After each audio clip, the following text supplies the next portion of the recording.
চলে আসলাম আমি শাম্মী নতুন একটা ভিডিও নিয়ে। এই যে দেখতে পাচ্ছেন ঘরটা, এটা হচ্ছে আমার মুরগির একটা ফার্ম ছিল আগে। সোনালী মুরগির আমি পালতাম, তো এখন আর পালি না, বাচ্চা ছোট বিধায় বাদ দিছি, দেশি মুরগি পালি।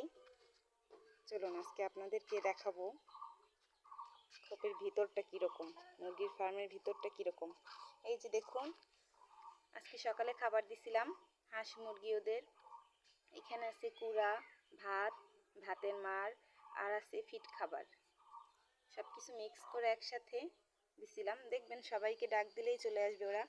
আয় আয় আয় আয় আয় আয় আয় সবাই আয় আয় আয় আয় আয়, সবাই চলে আসতেছে খাবার খাইতে। দেখুন আমি ডাক দেওয়ার সাথে সাথে হাঁস মুরগি সবাই একদম চলে আসবে, একদম ছেলে মেয়ের মতো। ওরাও ডাক দিলেই, আমাকে দেখলেই দৌড় দিয়ে আসে যে খাবার নিয়ে আসছে, সব কিছু বোঝে।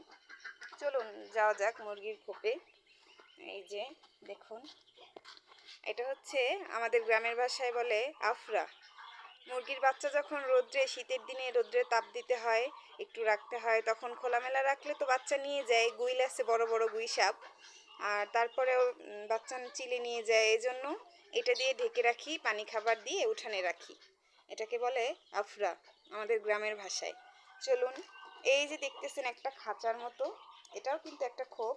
তো এটা 3 ধাপে, 3 তলা। আসুন দেখাচ্ছি কোনখানে কি থাকে। এই যে 3টা ধাপের এই যে দেখতেছেন খাঁচা মুরগির, এটা কিন্তু আমার হাজব্যান্ড নিজেই তৈরি করছে। সাথে একজন সহযোগী ছিল, সেটা হচ্ছে আমি। তো সে নিজে তৈরি করছে। আসুন দেখাচ্ছি। এইখানে হচ্ছে থাকে, এখানে নিচে হাঁস থাকে। তো এখন দিনের বেলা তো হাঁস নেই, আর এই মুরগির বাচ্চাগুলো আমি খোলা রাখছি, ওরা ইচ্ছে স্বাধীন মতো এখন ঘুরতেছে, কারণ বড় মুরগিগুলো নেই। এইখানে থাকে এই মুরগির বাচ্চাগুলো ওর মায়ের সাথে, এইখানে।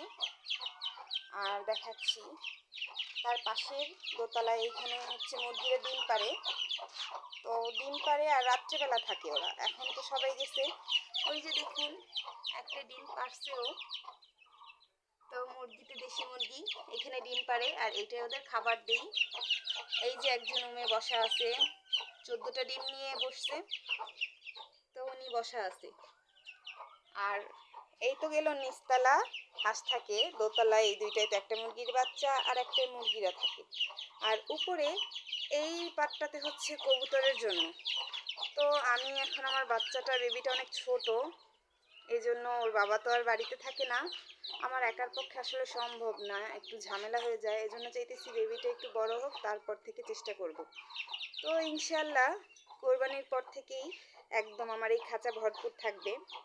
এখনো মুরগি আছে মাশাল্লাহ, 10-12টা দেশি মুরগি আছে, হাঁস আছে, খরগোশ ছিল, তবে খরগোশটা মারা গেছে। এটা হচ্ছে আমার খরগোশের ঘর ছিল, এইটাও আমার হাজবেন্ড নিজে তৈরি করছে। তো কেমন লাগলো আমার মুরগির ফার্মটা আপনাদের কাছে অবশ্যই জানাবেন। আসসালামু আলাইকুম, আল্লাহ হাফিজ।